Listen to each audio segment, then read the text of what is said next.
देखिए सिंपल सा समझिएगा बच्चा कि जब हमारे बॉडी में ना इंसुलिन बनाया जाता है उस समय की बात क्या है। तो सीधा सीधा हम ऐसा कहें कि सर जो ये प्राक इंसुलिन होता है ये बना होता है 3 पॉलीपेप्टाइड चेन का। कौन कौन है वो? ए, बी और सी पॉलीपेप्टाइड।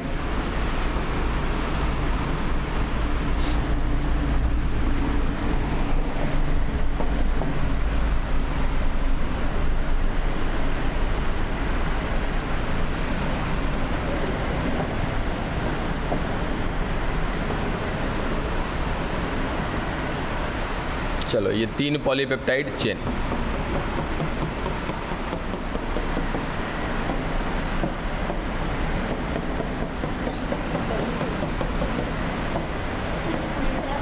रहने दो, उल्टा कोई दिक्कत नहीं।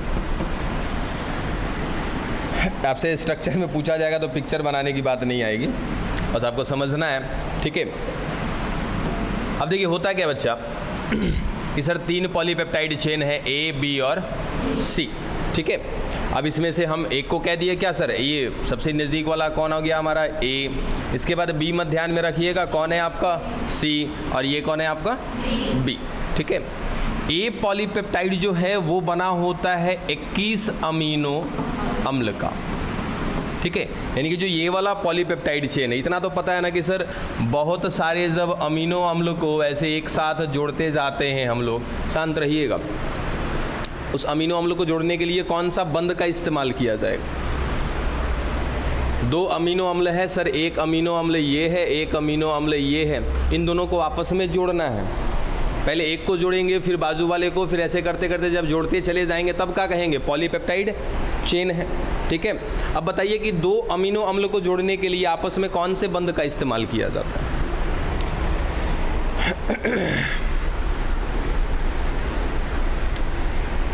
ये चीज़ याद नहीं रहे तो कोई मतलब नहीं, पढ़ना बेकार है। बैठ जाइए, आप बताइए कौन से बंध का इस्तेमाल करते हैं?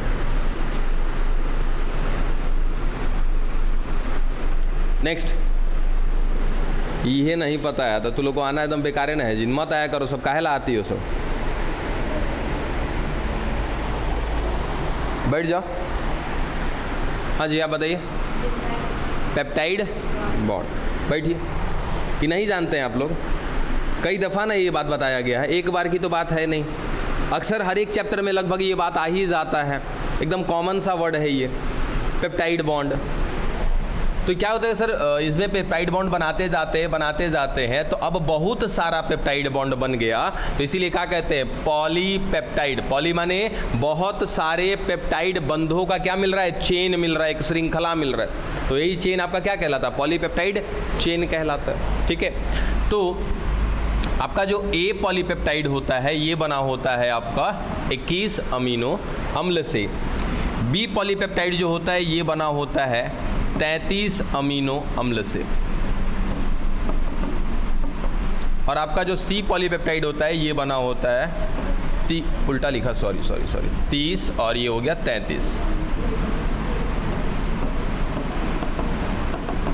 33 अमीनो अम्ल। कौन तो कह रहा था कि 82 या 86, तनी जोड़ के देखो तो 82 आ रहा है, 86 आ रहा है कि 84 आ रहा है जी? है कौन कौन बोला था 82 या 84? जोड़े को तो सॉरी 82 और 86 बोले थे, जोड़ने पे क्या आ रहा है? 84 अमीनो अम्ल आ रहा है, ठीक है। तो सर ये टोटल जो होता है प्राक इंसुलिन, वो इंसुलिन जो अभी सक्रिय नहीं है, उसमें टोटल अमीनो अम्ल की संख्या कितनी है बच्चा? कितनी? 84, ठीक है। ये बहुत ज़्यादा डिटेल हो जाएगा, आपके लेवल पे ये सब चीज़ें नहीं पूछी जाती है। सीधा सीधा आपसे ये सवाल पूछा जाएगा कि प्राक इंसुलिन कितने पॉलीपेप्टाइड चेन का बना होता है। याद रखना कितना? 3 पॉलीपेप्टाइड चेन, ए, बी और सी। याद रहे तो ये रख लीजिएगा, और नहीं तो कम से कम एक कुल डाटा याद रखिएगा कि कुल अमीनो अम्ल की संख्या कितनी होती है प्राक इंसुलिन में, और कुल अमीनो अम्ल की संख्या कितनी होती है एक सक्रिय इंसुलिन में। ये 2 सवाल जरूर बनता है, ठीक है। चलिए, तो रहा क्या सर, प्राक इंसुलिन ये काम नहीं करेगा। रीज़न काम नहीं करने का कि सर जब तक इस वाले हिस्से को नहीं हटाएंगे हम लोग, यानी कि हम ऐसा कहें ना सर, यहाँ पे ये सॉरी यहाँ उल्टा कर दिया, ये सी वाले की बात कर रहे हैं कि सर जब तक इस संरचना में, जब तक इस स्ट्रक्चर में कौन रहेगा, सी पॉलीपेप्टाइड चेन रहेगा, तब तक हमारा ये संरचना पूरा का पूरा क्या रहेगा, न्यूट्रल रहेगा, निष्क्रिय रहेगा, ये कार्य नहीं करेगा। ठीक है। अब ये बात बताई किसने थी? फ्रेडरिक सेंगर ने बताई थी। ठीक है, वो उनका नाम याद रख लीजिएगा, फ्रेडरिक सेंगर। अब फ्रेडरिक सेंगर ने क्या क्या चीज़ें बताई जरा वो हम देख लेते। ये तो हमने जस्ट एक संरचना देखी, और वो संरचना किसके द्वारा बताई गई थी? फ्रेडरिक सेंगर के द्वारा। इससे पहले कहीं ना कहीं दो वैज्ञानिक और आए थे, कल बात किया था हमने, उन्होंने क्या बता दिया था भाई? तो बस कल इतना बताया था कि ऐसे व्यक्ति जिनको क्या हुआ है, डायबिटीज़ मेलिटस हुआ है। ठीक है, जो डायबिटीज़ हम जानते हैं वो कौन है? Diabetes mellitus. तो जो डायबिटीज़ मेलिटस हुआ है ना, उसके पीछे का कारण क्या है कि उसके अग्नाशय से एक केमिकल बाहर नहीं जा रहा। बस इतनी ही बात बताई थी। ठीक है, बाद में फ्रेडरिक सेंगर ने जाकर के वो सारा डिटेल बताया, क्या क्या चीज़ बताया, या फिर हम ऐसा कहें कि सर ये खोज करता है, खोज करता, किसके खोज करता? इंसुलिन के। इन्होंने ये सब कुछ बताया। सबसे पहले तो ये बताया कि ये इंसुलिन कहाँ बनता है। इससे पहले ये जानकारी नहीं थी कि इंसुलिन कहाँ पर बनता है, बस ये जानकारी थी कि अग्नाशय से कुछ तो निकलता है, वो जाकर के हमारे शुगर को कंट्रोल करता है। ठीक है, बाद में फ्रेडरिक मिश्र ने ये बात क्लियर किया कि जो आपका इंसुलिन है वो कहाँ पर बनता है। दूसरा ये बताया कि उसकी संरचना कैसी होती है। अभी अभी जो हमने स्ट्रक्चर देखा है वो क्या था इसका? सर स्ट्रक्चर है, संरचना है, वो होता कैसा है, वो सारी बात भी किसने बताई थी? फ्रेडरिक सेंगर ने। और एक तीसरी बात ये बताए थे कि ये कार्य कैसे करता है। तो ये तीनों चीज़ बताने वाले कौन थे? Frederick Sanger. क्या हमें ये पता चल गया कि ये बनता कहाँ पर है? अग्नाशय में बनता है। कौन बनाता है अग्नाशय में? सर बीटा कोशिका बनाती है। और भी होते हैं दो कोशिका, अल्फा और गामा, उससे अभी कोई मतलब नहीं है। बीटा कोशिका है सर, वो क्या बनाएगी आगे चल करके? इंसुलिन बनाएगी। उसके बाद उसके संरचना के बारे में बता दिया। तो क्या पता चला कि सर जो इंसुलिन बनता है वो कौन सा इंसुलिन बनता है? प्राक इंसुलिन बनता है, जो इसका डीएक्टिवेटेड फॉर्म है। उसके बाद इसका कार्य कल ही हम पढ़ चुके हैं कि इंसुलिन काम क्या करता है, तो हमारे रक्त में जो शुगर का लेवल बढ़ रहा है ना, उस शुगर लेवल को कंट्रोल करता है। कैसे कंट्रोल करता है? तो ये अपने साथ शुगर को जोड़ता है और पहुंचा देता है कहाँ पर? कोशिका के अंदर पहुंचा देता है। फिर उस कोशिका में क्या हो जाता है? उस शुगर का, उस शर्करा का पाचन कर दिया जाता है, इस्तेमाल में ले लिया जाता है। ठीक है, अब क्या करेंगे सर? तो हमारे पास ये तीनों के तीनों पॉलीपेप्टाइड, चलो यहीं पे ऐसे कर देते हैं, यहाँ से समझ लेंगे। सर ये तीनों के तीनों पॉलीपेप्टाइड मिल रहे हैं। अब क्या करेंगे? तो यहाँ पर ए, बी और सी में से क्या किया जाएगा सर? सी को हटा दिया जाएगा। अब ये काम कौन करता है? ये काम किया जाता है बच्चा एंजाइम की सहायता से। हमारे अग्नाशय में ही कहीं ना, देखो जानते हो प्रॉब्लम क्या होता है कि शुरुआत में इसको सक्रिय क्यों नहीं बनाया जाता? इसके पास भी रीज़न है। ज़रा खुद से दिमाग लगाओ कि सर शुरुआत में मान लो हमारे अंदर इंसुलिन बनता जा रहा है, बनता जा रहा है, बनता जा रहा है, तो ये सक्रिय अवस्था में क्यों नहीं है? निष्क्रिय अवस्था में ही क्यों बनाया गया? सोचो, तनी कुछ लॉजिक लगाओ। कोई ऐसा सवाल नहीं करेगा आपसे। जहाँ पे आप सवाल खत्म कर देते हो वहाँ से हम जरूर सवाल पूछ देते हैं, बताइए क्या रीज़न रहा होगा कि इसको निष्क्रिय अवस्था में बनाया गया है, सक्रिय अवस्था में नहीं बनाया गया? सर पहला चीज़ कि ये हार्मोन है। दूसरा चीज़ सर ये पर्टिकुलर कोई काम करेगा। ठीक है, अब सोचो कि बच्चा ये इंसुलिन जो है क्या लगातार हमारे अंदर बन रहा है कि नहीं बन रहा है? शुरू से बन रहा है, बचपन से बन रहा है। ठीक है सर, क्योंकि बचपन में कहीं ना कहीं दूध पीते थे, दूध में भी क्या मिलता है सर? शर्करा है ना, ग्लूकोज, चलो सर शर्करा है, लैक्टोज का है, ये भी तो शर्करा ही है ना। तो सर उस समय भी तो शर्करा था, उस समय भी हमारे बॉडी में कहीं ना कहीं क्या बन रहा होगा? इंसुलिन बन रहा होगा। उस समय से आज तक इंसुलिन बन रहा है, बिल्कुल बन रहा है, आगे भी बनेगा, बनता रहेगा। सर अगर ये लगातार बनने वाला प्रोडक्ट है और अगर हम इसको सक्रिय अवस्था में बना देंगे ना, तो सर इसका ज़्यादा से ज़्यादा इस्तेमाल होने लगेगा कि नहीं होने लगेगा? ठीक है। अच्छा, बनता कहाँ से है सर? उस 1% भाग से बनता है। ये भी सोचने वाली बात है कि सर थोड़े से क्षेत्र से इसको बनाया जाता है, लगातार अगर इस सक्रिय अवस्था में बनता रहेगा सर, लगातार इसकी मात्रा खपत होती रहेगी। इसलिए आवश्यकता अनुसार क्या किया जाएगा? इसको सक्रिय किया जाएगा, जरूरत पड़ने पर इसको सक्रिय किया जाएगा। जब आपके रक्त में शुगर का लेवल बढ़ेगा उस समय कहीं ना कहीं एंजाइम की सहायता से इस सी पॉलीपेप्टाइड को हटाया जाएगा और उसके बाद क्या किया जाएगा? देखिए सर, इस ए पॉलीपेप्टाइड को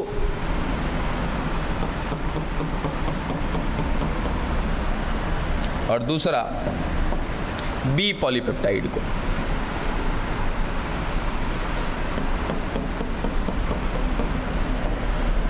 आपस में जोड़ा जाएगा। और ये सब कुछ कहानी कहीं ना कहीं एंजाइमों के द्वारा कराई जाती है। सी पॉलीपेप्टाइड को इस संरचना से हटा दिया गया, ए पॉलीपेप्टाइड को और बी पॉलीपेप्टाइड को ला करके सर एक बंध से जोड़ दिया जाता है, एक बॉन्ड से जोड़ दिया जाता है। और वो बॉन्ड, वो बंध कौन होता है बच्चा? है तो याद रखिएगा, डाई सल्फाइड बॉन्ड।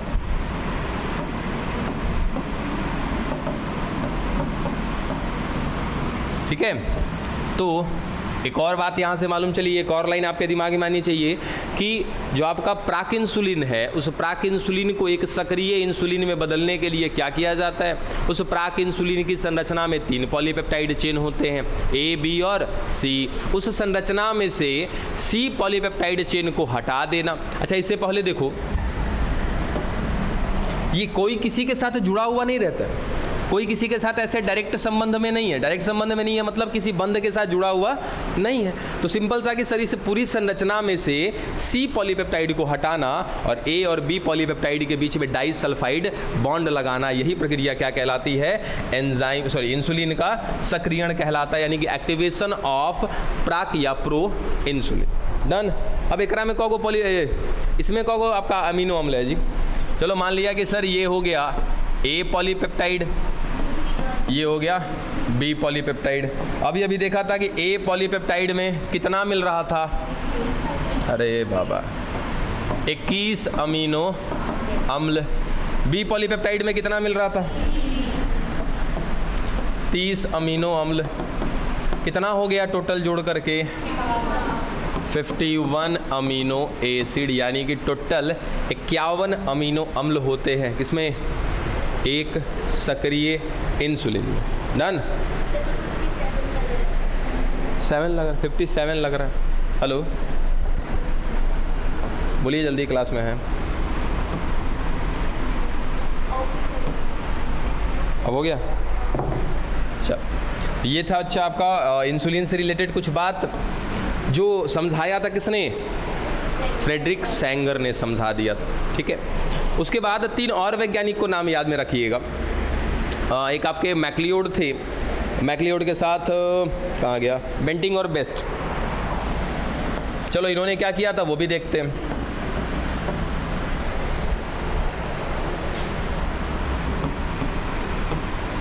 नज़दीक के बारात देर से आता है ना जी। बेंटिंग, बेस्ट और मैक्लियोड,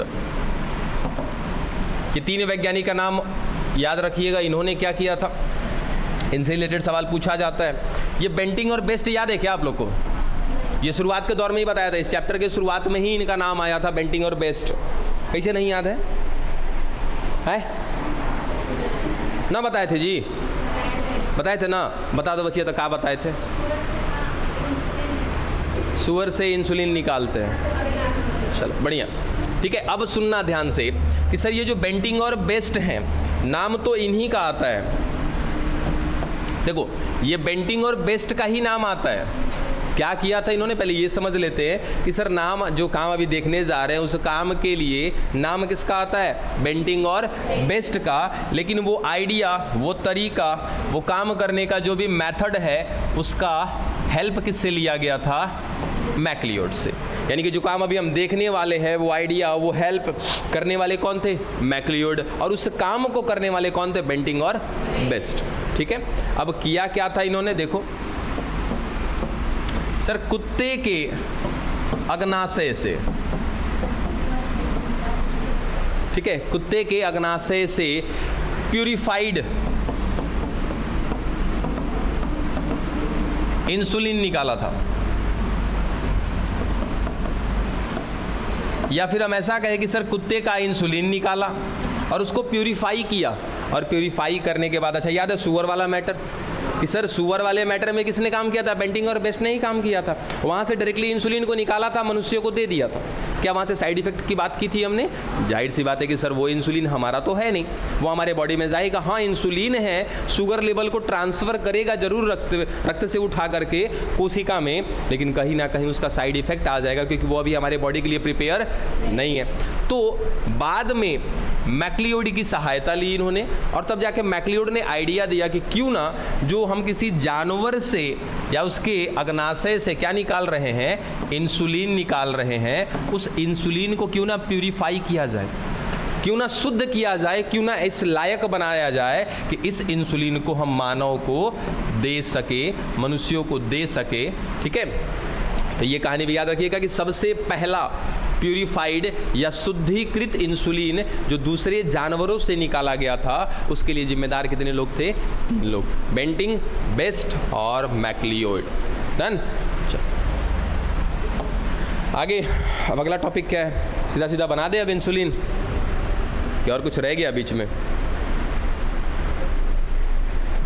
फ्रेडरिक सेंगर के बारे में हो गया, बेंटिंग, बेस्ट, मैक्लियोड के बारे में हो गया।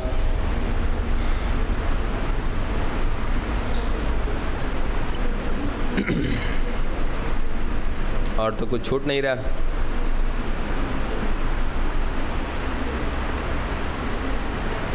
चलो अब अगला सीधा सीधा हम स्टार्ट करते हैं कि अब बायोटेक की मदद से बनाते हैं इंसुलिन। कैसे बनाया गया होगा वो भी देखते हैं।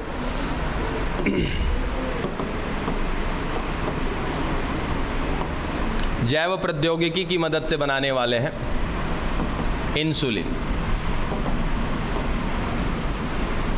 चलिए देखिए कैसे बनाया गया है वो समझते हैं हम लोग। अच्छा एक बात बताओ, इंसुलिन बनाने के लिए क्या करना होगा सर? जो सिस्टम जानते हैं बायोटेक का, बताइए। हाँ, इंसुलिन वाला जीन होगा सर, उसको निकाल लेंगे। उसके आगे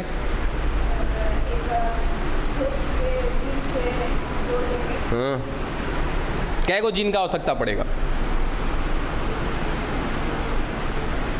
अच्छा बहुत दिन पहले, बैठ जाइए, एक स्टेटमेंट दिया था आप लोगों को, शायद आप लोग को याद होगा। 1 जीन 1 एंजाइम। नहीं बताया? ये लाइन कभी नहीं लाया आपके सामने? 1 जीन 1 एंजाइम, क्या ये स्टेटमेंट मैंने समझाया है कि नहीं समझाया? नहीं समझाया तो पहले समझाएंगे, उसके बाद आगे बढ़ेंगे। पक्का? श्योर? या तो हमारी मति भ्रमित हो गई है या तो आप लोग झूठ बोल रहे हैं। कुल मिला जुला के हमारी मति भ्रमित हो रही है ना। चलो देखो इसका लाइन का मतलब क्या है, सुनना समझिएगा कि सर देखो पल्ले नहीं पड़ता ये स्टेटमेंट है तो सिंपल सा, लेकिन लाइन पल्ले नहीं पड़ता है। अब अगर हमने कह दिया कि सर ये पूरा का पूरा हमारा डीएनए, इस डीएनए में ये वाला भाग है एक जीन, ठीक है सर, ये क्या है? एक जीन है, ठीक है। अब सिंपली स्टेटमेंट दिया गया क्या कि सर ये एक जीन आगे चल करके एक एंजाइम बनाएगा। लेकिन ये स्टेटमेंट, अब देखो एक्चुअली मुझे अभी फ़िलहाल याद नहीं है कि किसका ये स्टेटमेंट था वैज्ञानिक का, बाकी हम मेथड्स का पूरा प्रोसेस समझते हैं। क्या है कि एक जीन एक एंजाइम बनाता है, ये किसी वैज्ञानिक के द्वारा बता दिया गया।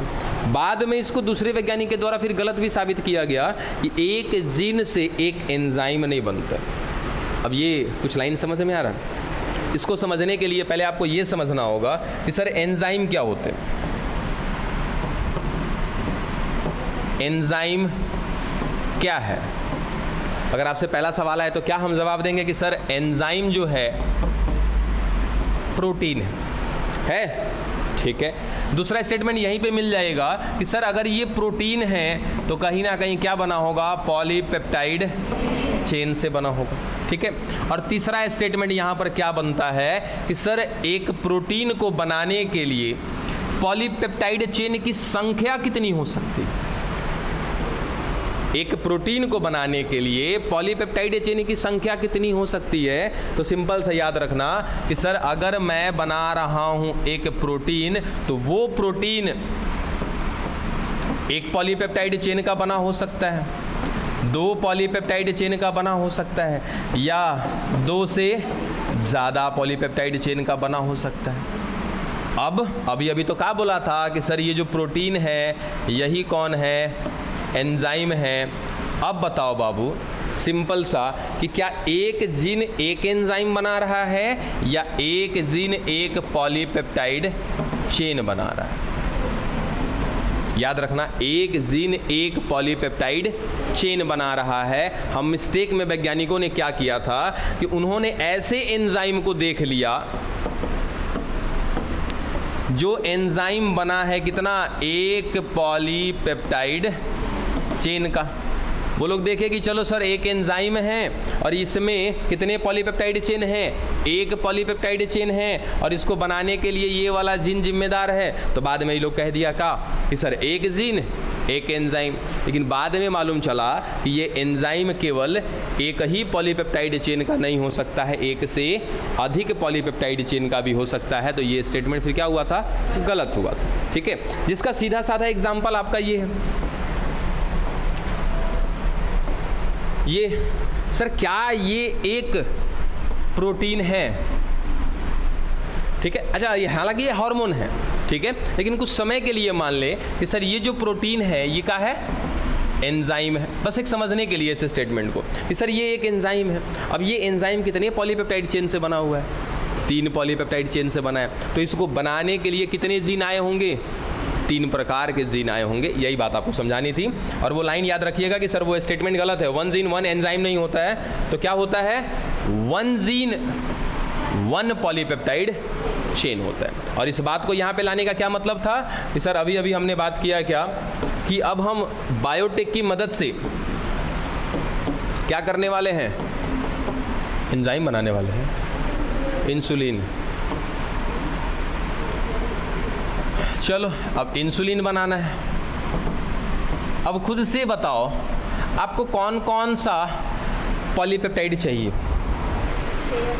क्योंकि देखो हमारे बॉडी में बन रहा था तो ऑटोमेटिक बन रहा था, A B C बन रहा था, जानबूझ करके C बनवाया जा रहा था ताकि सारा का सारा इंसुलिन हमारा एक बार में इस्तेमाल में ना आ जाए। आवश्यकता पड़ने पर C को हटाया जाए, AB को जोड़ा जाए डाइसल्फाइड बॉन्ड से, उसको एक्टिवेट करके काम कराया जाए। ये तो हमारी बॉडी का सिस्टम है।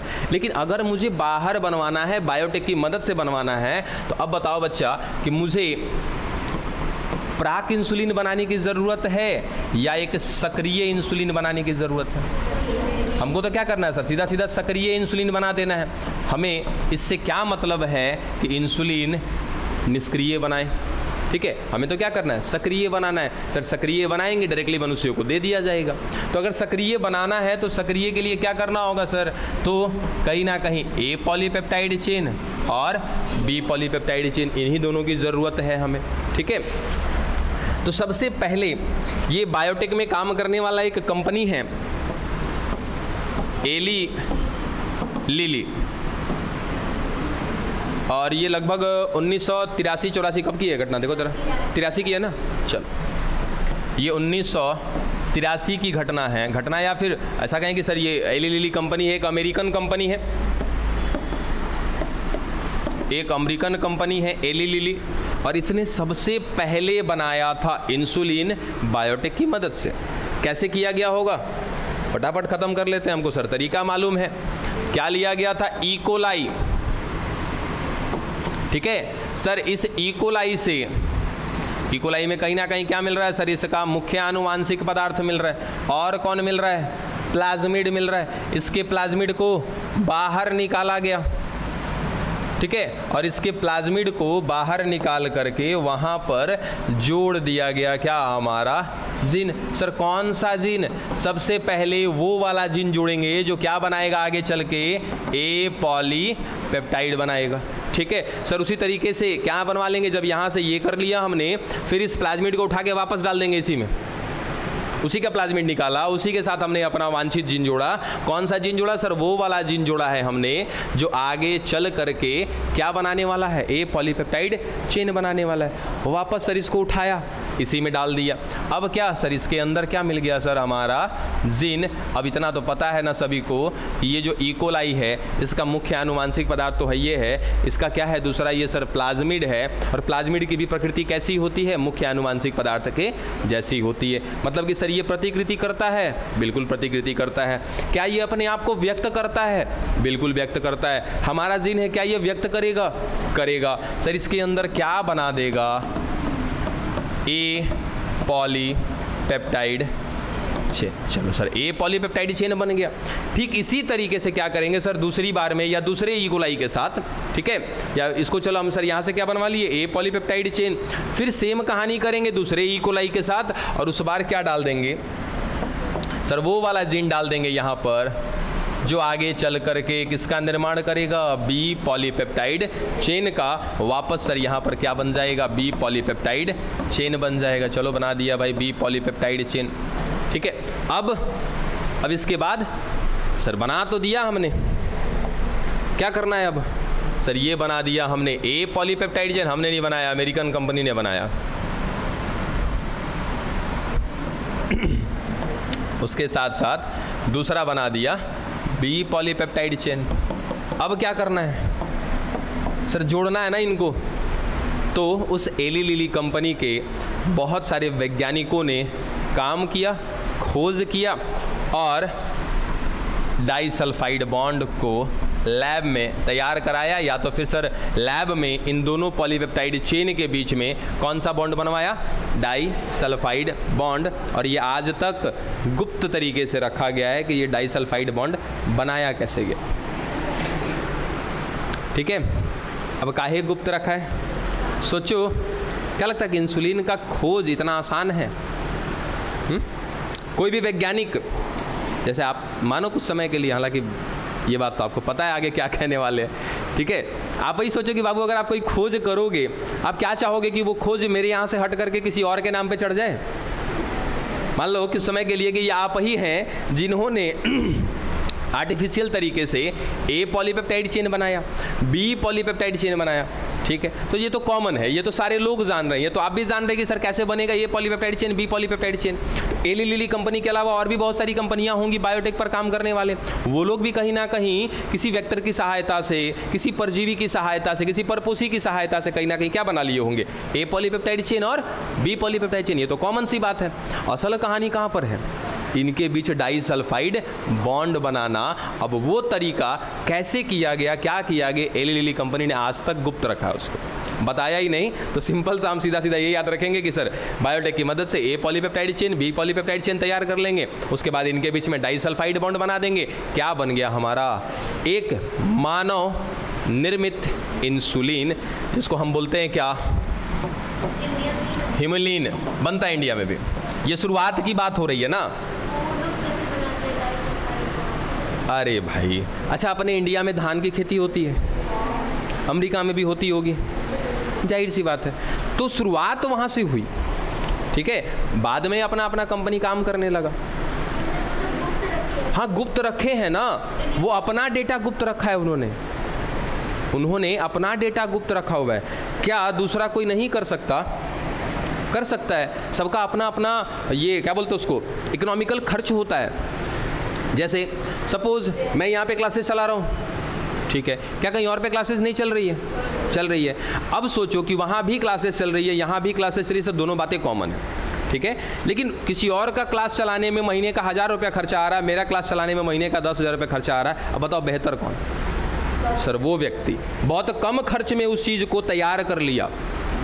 बस समझे सर, क्लास वो भी चला रहा है, क्लास हम भी चला रहे हैं, बस वही चीज़ है कि सर एली लिली कंपनी ने क्या किया, तो सबसे पहले तैयार किया, इसलिए हमने इसका नाम याद रखा है, ठीक है। आज भी एली लिली कंपनी बनाती है? हाँ सर बनाती है। क्या इंडिया की कंपनी भी बनाती है? बिल्कुल बनाती है। ये अपने तरीके से बनाती है, ये अपने तरीके से बनाती है। कोई अपना डेटा किसी को देता नहीं है। प्रोडक्ट दे देंगे, बस समझे, अपना प्रोडक्ट बना करके दे देंगे। देखो लोकल भाषा में ना कहावत है कि बबुआ मछली खाओ पोखरा मत देख, नहीं समझे? हाँ, मछली खाने से मतलब रखो, पोखरा जानने से मतलब ना रखो कि पोखरा कौना पोखरा में से आई है मछली। या फिर एक और बात कहते हैं ना, या आम खाओ गुठली मत गिनो, यानी कि काम से काम रखो, ज़्यादा दिमाग नहीं लगाओ कैसे कहा हुआ है, बस वही कहानी है। तो ये डेटा अभी तक गुप्त है, इन्होंने बताया नहीं। बाकी इंडिया में भी हीमोलिन तैयार किया जाता है। तो सिंपल सा सर, हीमोलिन क्या है? तो मानव के द्वारा निर्मित किया गया एक ऐसा इंसुलिन जिसका उपयोग मानव के हित में किया जाएगा। अच्छा, अब इसके बाद एक सवाल आता है कि इस इंसुलिन को दवाई के रूप में लिया जाएगा, या सर दवाई नहीं सर, ये तो दवाई ही है। सिंपल सा, कैप्सूल के रूप में इस्तेमाल किया जाता है या इंजेक्शन के रूप में इस्तेमाल किया? इंजेक्शन के रूप में इस्तेमाल करते हैं, पक्का? सोच समझ के बताना। अरे सोच समझ लो, सोच समझ लिया, पक्का इंजेक्शन के रूप में लिया जाता है? देखो एगो कंफ्यूज है ना, करिए ना सर, है कितना कम भरोसा है जी अपने ऊपर। अब कभी ऐसा भी हो ना कि आपका घर सकरी में है, कुदरा में है, सर अब बड़ा कन्फ्यूजन है कि हाँ कहाँ पे हम, अरे वो पहला बार में हाँ सर सकरिए में है, पक्का सकरी में, हो गया कल्याण, समझे? तो सर इंजेक्शन के माध्यम से ही लिया जाता है, ठीक है, डन, आप सही हैं। हमारा सवाल, कैप्सूल के रूप में काहे नहीं? कैप्सूल के रूप में काहे नहीं? उठा के पटक देंगे पोडियम, मर जाओगी, बता दे रहे हैं। कौना दुनिया से निकल कर आई हो जी? एंजाइम कहाँ से हो गया तुम्हारा? एकदम सनका देता है सब हमको एकदम कभी कभी। बताइए कैप्सूल के रूप में काहे नहीं? हाँ तो रक्त में जाता है, तो क्या शरीर में हम जो भी खाते हैं वो रक्त में नहीं जाता है? अच्छा कुछ देर लगेगा, कोई बात नहीं, देर ही सही, देर ही सही। अच्छा इंजेक्शन जल्दी काम करता है, जरा शुगर हो जाएगा वो बेचारा बेचैन रहेगा ना कि ना एकदम तुरंत हमको चाहिए ही चाहिए, हैं? शुगर का पेशेंट क्या होता है सर? डेली मर रहा होता है, थोड़ा थोड़ा मर रहा होता है, ज़्यादा तकलीफ में नहीं होता है।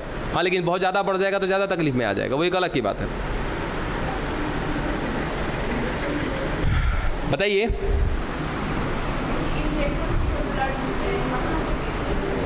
एकदम साफा, तो लोग जानते हो का हो? वो कैपिटल वाला है सब। अरे बुड़बको, तनिक इतना दिमाग लगाते, थोड़ा सा दिमाग लगाते कि जो इंसुलिन की बात कर रहे हैं हम, क्या हम इसको कैप्सूल के रूप में तैयार कर सकते हैं का? नहीं कर सकते हैं। कैसे करोगी? हैं? अब बताते काहे नहीं हो सकता है, खुद से सोचो। क्या ये इंसुलिन एक हार्मोन है? सर क्या ये हार्मोन एक प्रोटीन है? ठीक है, अब सोचो बाबू कि तुम प्रोटीन खाओगे तो क्या उस प्रोटीन का पाचन नहीं हो जाएगा तुम्हारे बॉडी में? तो इंसुलिन का इस्तेमाल करना है कि उसका पाचन कराना है जी? हैं, वहाँ तक पहुँच गए थे, दिमाग नहीं काम किया। सोचो कि अगर कैप्सूल के रूप में ले लिया इंसुलिन को, सर ये तो है प्रोटीन, इसका क्या हो जाएगा? पाचन हो जाएगा, ये तो रक्त तक पहुँच ही नहीं पाएगा। अब कोनो दिमाग में ही मत लगा लेना कि सर एमिनो अम्लवा तो जाएगा ना उसका।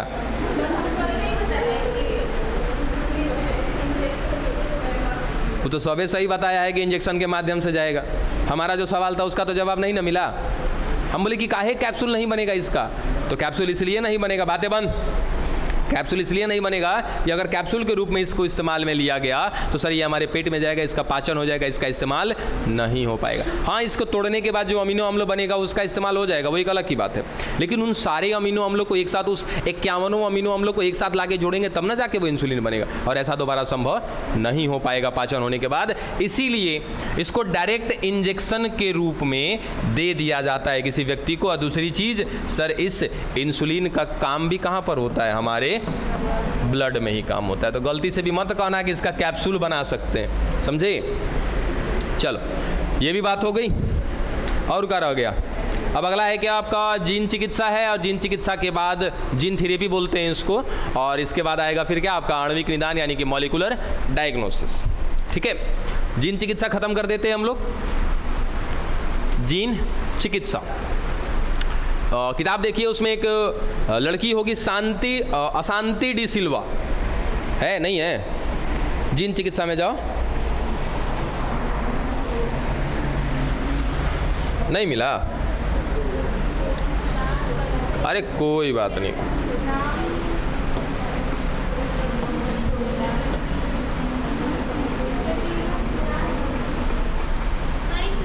अरे कोई बात नहीं, कोई बात नहीं। देखो ये वो लड़की है, ये वो लड़की है, यही है वो लड़की, ठीक है। इसका नाम है अशांति डी सिल्वा। जब ये 4 साल की थी ना, तब इसको जीन थेरेपी दिया गया था। अब सर इतनी बड़ी हो गई। हाँ, ये इसका लेटेस्ट फोटो है, ठीक है। इसके ऊपर जीन थेरेपी का इस्तेमाल किया गया था कब? जब ये 4 साल की थी तब। है छोटा वाला? कहाँ है छोटा वाला?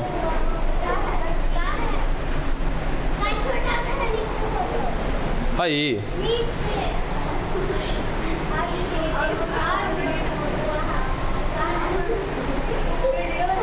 अरे छोड़ो ना जी, तू लोग कहाँ चली गई सब? इधर देखो हम क्या बताना चाह रहे हैं। चलो अब पहले हम ये समझते हैं कि सर ये जीन थेरेपी क्या है, जीन चिकित्सा का मतलब क्या है।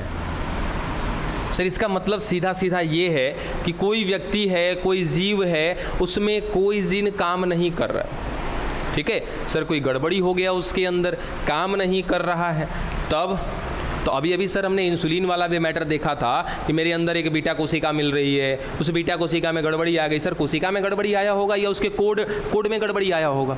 जाहिर सी बात है कोड में गड़बड़ी आया। कोड में गड़बड़ी आया मतलब सर उसके डीएनए में, उसके छोटे से भाग में, उसके जीन में गड़बड़ी आया। यहाँ भी तो कहानी वही थी। लेकिन क्या हम हर रोग में जीन चिकित्सा कर सकते हैं? पॉसिबिलिटी है, मगर अभी किया नहीं जा रहा, ठीक है। क्योंकि जीन चिकित्सा करने के लिए जो भी आप काम करोगे ना, भ्रूणीय अवस्था में करना होगा। कब? भ्रूणीय अवस्था में करना होगा। बाद में सोचो भ्रूणीय अवस्था में सर मैं अगर अपने आप की बात करूं, 1 कोशिका रहूँगा, 2, 4, 5, 10 हज़ार इतने में ही सिमट जाऊँगा। लेकिन अगर आज की बात करें तो सर बहुत सारी कोशिका है, कौना कोशिका में जीन सुधारेंगे हम? नहीं संभव है ना, ठीक है। तो पॉसिबल नहीं है। लेकिन अगर हम चाहें तो भ्रूणीय अवस्था में कर सकते हैं। फिलहाल समझते हैं जीन चिकित्सा को। जीन चिकित्सा का मतलब क्या है कि सर ये एक कोशिका की बात करते हैं कि ये कोशिका हो गई, ठीक है। ये बीच में इसका केंद्रक हो गया, इसके केंद्रक में मिल रहा है इसका डीएनए, और इसके डीएनए में एक जीन है, उस जीन में आ गई है कमी, ये काम नहीं कर रहा है। तो या तो इसको काट करके यहाँ से हटा देना है, अगर इसकी वजह से मेजर दिक्कत है काट करके हटाइए, यहाँ पे नया जीन ला करके जोड़िए। यही क्या कहलाता है? जीन चिकित्सा कहलाता है। सबसे पहला जो जीन चिकित्सा दिया गया था, किसको दिया गया था? अशांति डी सिल्वा को। वही लड़की थी जिसका अभी हमने पिक्चर देखा है। जब कब दिया गया था? जब ये 4 साल की थी तब। आइए समझते हैं कि क्या हुआ था इसको, क्या किया गया था इसको जीन चिकित्सा के माध्यम से। इसको जो रोग हुआ था उस रोग का नाम है SCID, ठीक है। इस महिला को, इस लड़की को, इस बच्ची को जो रोग हुआ था, क्या नाम था? SCID, जिसका फुल फॉर्म है सेवियर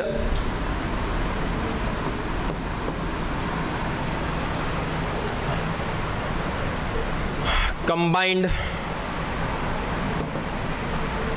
इम्यून डिफिशियंसी,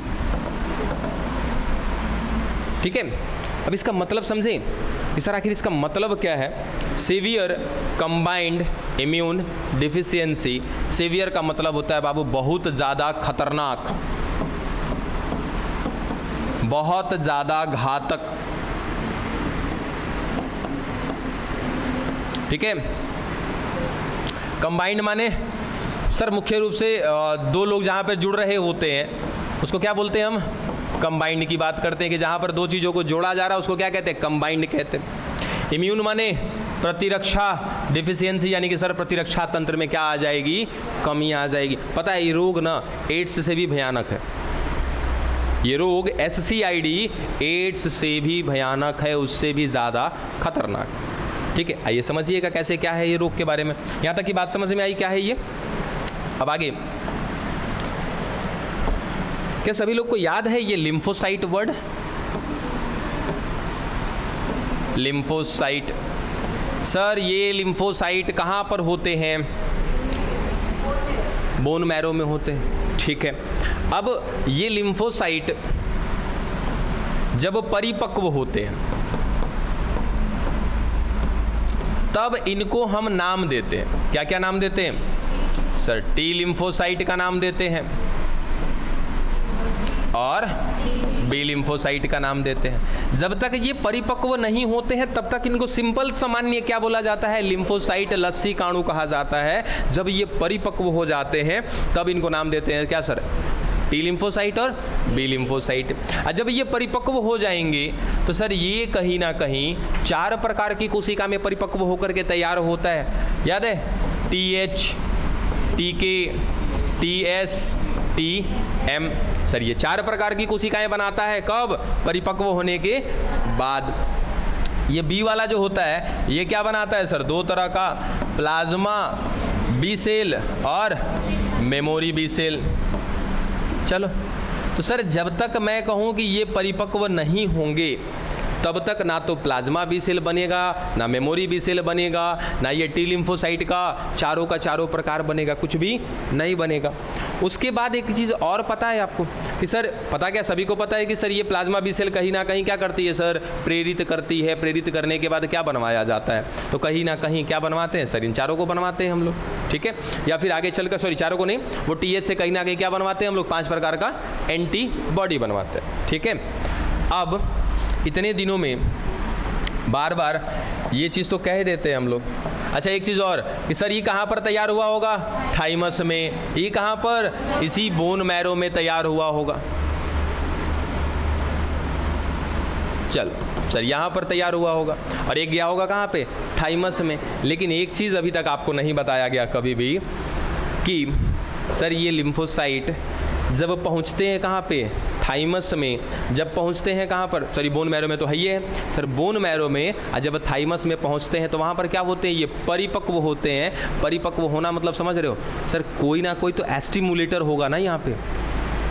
बिना एस्टिमुलेट किए ये परिपक्व नहीं होंगे, बिना प्रेरित किए ये परिपक्व नहीं होंगे। और सर परिपक्व होने के लिए जो प्रेरित करने वाला है आपका एक हार्मोन जिसका नाम है ADA,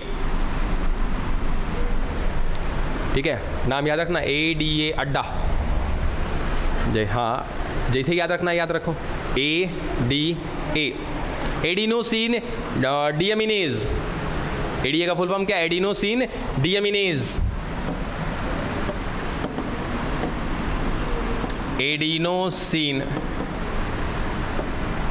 डीएमिनेज, ठीक है सर? ये वो हार्मोन है जो आकर के प्रेरित करता है किसको? बी लिम्फोसाइट को, टी लिम्फोसाइट को। तब जाकर के सर ये परिपक्व हो के ये बनता है 4 प्रकार की कोशिका में और ये बनता है 2 प्रकार की कोशिका में। और जब सर ये चारों बन जाएंगे, ये दोनों बन जाएंगे, तब आगे कहानी किसकी चलेगी? हमारे 5 एंटीबॉडी बनने की कहानी चलेगी। उसके बाद कहीं ना कहीं हमारा प्रतिरक्षा तंत्र तैयार होगा। बच्चा वो एसांती डी सिल्वा में गड़बड़ी क्या हुई थी ना कि उस महिला के अंदर जो बोन मैरो था उसका, उस बोन मैरो में क्या मिल रहा होगा सर? यहाँ पर DNA मिल रहा होगा। या उस बोन मैरो में सर उतना दूर नहीं जाना, और भी सिंपल कर देते हैं इसको। देखो कि सर ये हो गया हमारा हड्डी, इसको हमने बोला क्या? Bone marrow. यहाँ पर कोशिकाएं मिल रही हैं, क्या नाम दिया सर हमने इसको? लिम्फोसाइट। इस लिम्फोसाइट को निकालते हैं बाहर। सर ये रहा लिम्फोसाइट की कोशिका। इस लिम्फोसाइट की कोशिका केंद्रक, इसमें इसका DNA। सर इसमें कोई एक जीन है जो कार्य कर रहा है और क्या बना रहा है? ADA बना रहा है। सिंपल सा सर, उस एसांती डी सिल्वा के अंदर वो वाला जीन खराब हो गया है, काम नहीं कर रहा है, जो क्या बनाता है? ADA बनाता है। बस समझे? अब सर अगर उस महिला के अंदर, उस बच्ची के अंदर अगर वही जीन खराब हो गया जो ADA बना रहा है, अब उस लड़की के अंदर क्या ADA मिलेगा? नहीं मिलेगा सर, वो जीन तो उसका खराब हो गया। अब सर इनको प्रेरित कौन करेगा? इनको परिपक्व कौन करेगा? यहाँ पर परिपक्व करने वाला कोई नहीं है। यानी कि सर आगे टी लिम्फोसाइट वो 4 प्रकार की कोशिका में परिपक्व नहीं होगा, ये बी लिम्फोसाइट इधर 2 प्रकार की कोशिका में परिपक्व नहीं होगा। तो समस्या क्या आएगी जरा देखो तो। सर सेवियर बहुत ज़्यादा खतरनाक नहीं हो गया क्या? हैं सर बहुत ज़्यादा खतरनाक हो गया। अब कंबाइंड यहाँ पे कहीं दो लोगों की बात चल रही है क्या सर? कौन कौन परिपक्व नहीं होगा? टी लिम्फोसाइट और बी लिम्फोसाइट परिपक्व नहीं होगा तो दिक्कत कहाँ आ जाएगी सर? हमारे इम्यून सिस्टम में कमी आ जाएगी। बोलो बात समझ में आया? तो ये तो हमने रोग के बारे में जाना। अब थेरेपी करते कैसे हैं इसको देखेंगे कल। अच्छा सॉरी कल 15 अगस्त है ना, तो कल आप लोगों की छुट्टी है, ठीक है।